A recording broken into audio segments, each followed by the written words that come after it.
You are biologically programmed to see a silent audience as a pack of predators.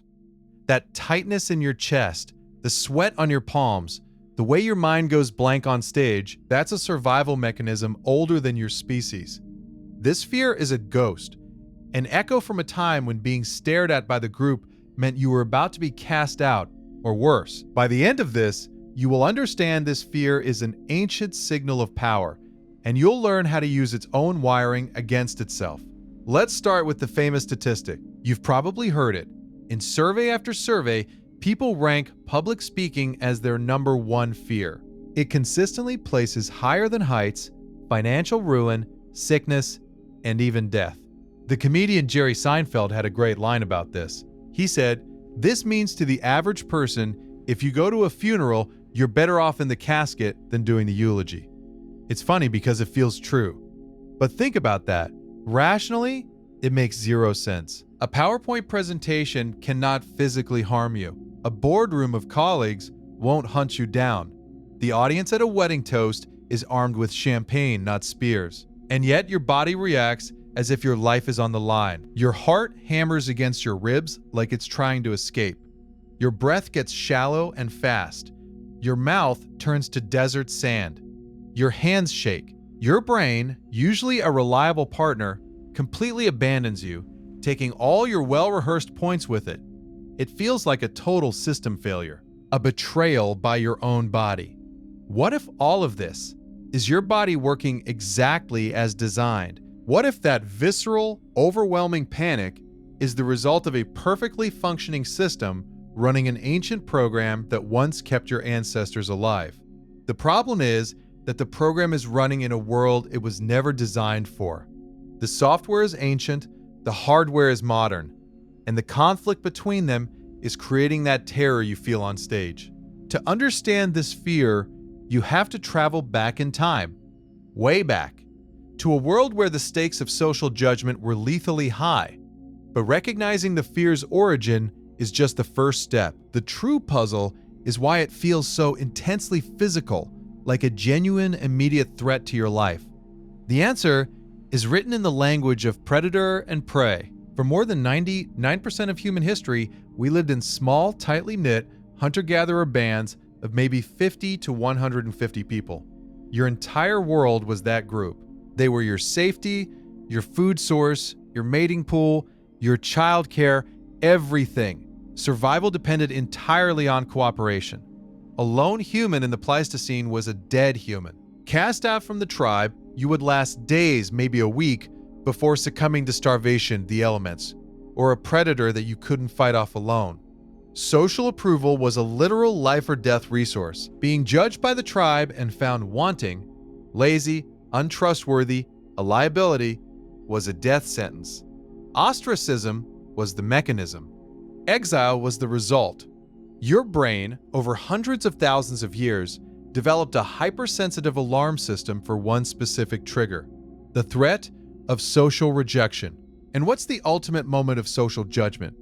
Standing alone, in the center, while every single member of the tribe stares at you, silently, watching, evaluating. Your modern brain can't tell the difference between a TED Talk and a tribal inquest. It just sees the pattern. One of you, dozens of them, and all eyes are on you. The ancient code kicks in. The alarm bells start ringing.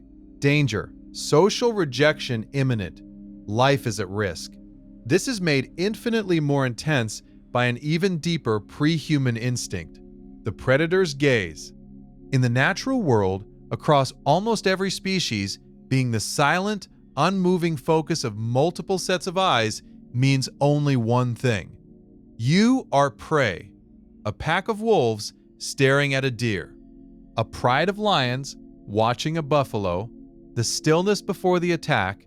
Your amygdala, the brain's primal threat detector, knows this pattern. It's baked into your DNA. It doesn't do nuance.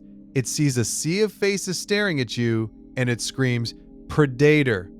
It floods your system with adrenaline and cortisol, prepping your body for immediate violent action. Fight or run for your life. Think about it.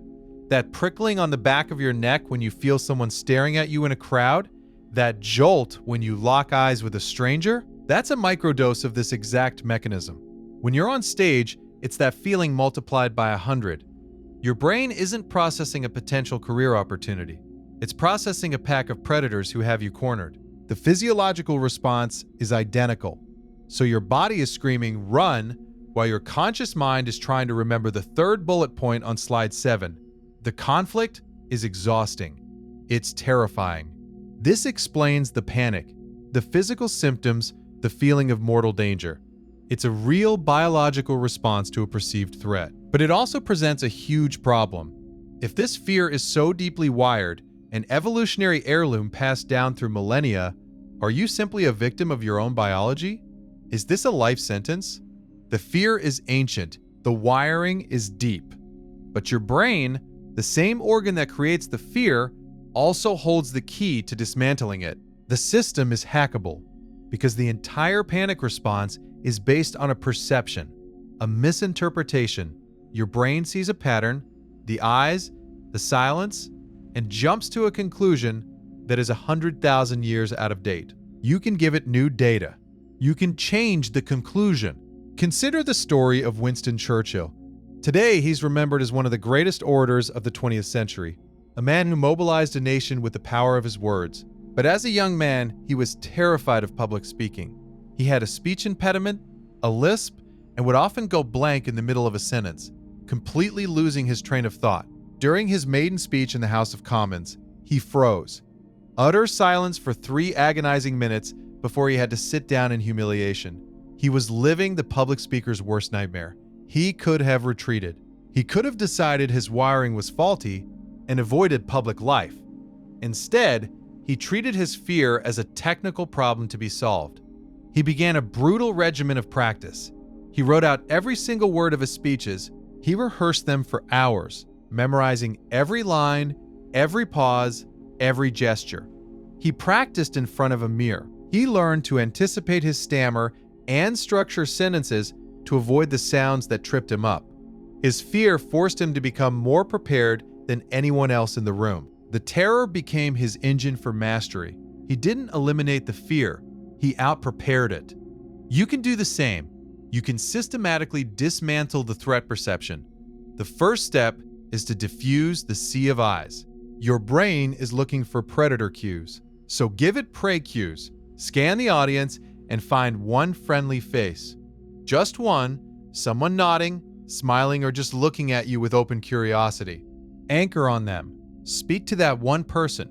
In that moment, your brain gets a new signal. Oh, not a predator, a friend. Then find another and another. You are breaking the pack illusion and turning the audience back into a collection of individuals. Individuals are far less threatening. Next, you seize control of the physical feedback loop. Your panicked body is screaming, "Danger!" to your brain. You can interrupt that signal. Before you go on stage, find a private space, a bathroom stall, an empty hallway, and for 2 minutes, make yourself big. Stand with your feet apart, hands on your hips, chest out.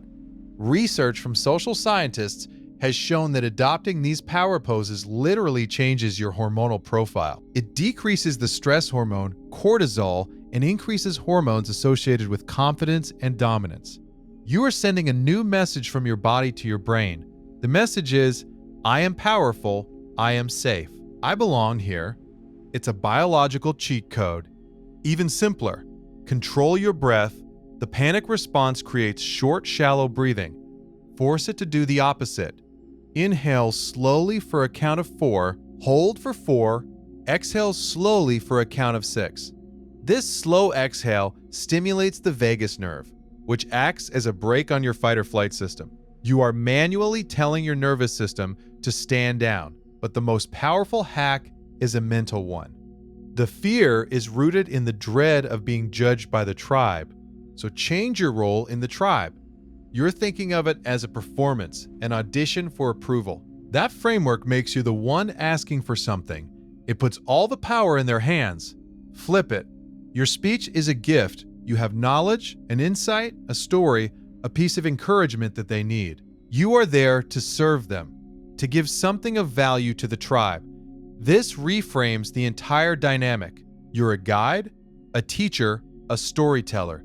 This shifts the focus from what will they think of me to how can I help them. The moment your intention shifts from getting to giving, the fear of rejection loses its grip. These strategies are your defense. They build a firewall against the panic. But there is another level. Some people seem to thrive on the pressure. They don't just manage the fear, they seem to feed on it. How? What if the feeling you call fear is just raw energy? Think of that racing heart, that surge of electricity through your veins. Your body is priming you for peak performance. It's giving you a massive shot of adrenaline. You have two choices. You can label that sensation stage fright, and it will paralyze you. Or you can label it excitement, and it will fuel you. The physical symptoms are identical. The story you tell yourself about the symptoms is everything. Elite athletes know this. Before a championship game, they feel that same stomach-churning, heart-pounding sensation. They don't call it fear, they call it getting hyped. They know that feeling is their body getting ready to perform at its absolute limit. They've learned to welcome it, they associate it with success. They do a pre-game ritual, listen to music, and channel that energy into focus and power. They are surfing the adrenaline wave, not drowning in it. Actors feel it before the curtain goes up. Musicians feel it before they walk on stage. They call it the buzz. They have learned through experience that a performance without nerves is often a flat, uninspired one. The energy is the edge. This is more than a simple mind trick. Critics might say you can't just think your way out of a biological panic. And they are correct. You can't lie to your body. You can't just say, I am calm, when your heart is beating out of your chest. The key is to tell your brain a different, more useful truth. You are acknowledging the physical reality. Yes, my heart is racing. My hands are sweating. My body is flooded with energy. And then you give it a new job description. This is my body getting ready to connect, to perform, to deliver. This is readiness. This relabeling, practiced over time, rewires the association in your brain. You start to see the pre-speech jitters as a familiar friend, a signal that you're about to do something that matters. The fear of ostracism is a fear of meaninglessness. The opposite of that fear is the feeling of purpose. When you are on stage, you are literally the center of your tribe's attention. That is a position of incredible influence and power. The fear is just a measure of the stakes. The bigger the fear, the bigger the opportunity to have an impact. The fear is a compass pointing directly at what you need to do most. You start to move with the energy, not against it. You use that adrenaline to project your voice, to move with purpose around the stage, to make your gestures more emphatic. You let the energy animate you. Suddenly, you're not a terrified deer in the headlights. You're the conductor of the room's energy. You are owning the space that you were once terrified of. The stage becomes your territory. That fear you feel before speaking in public is not a flaw. It's not a weakness or a sign that you're broken. It is a feature of your humanity. It is a fossilized record of the single most important human survival strategy, our absolute desperate need for each other. The terror you feel is a direct measure of how deeply you are wired to belong. It's a testament to the fact that you are a social creature hardwired for connection. It's the ghost of a million years of evolution whispering one single urgent message: don't get cast out. The tribe is life.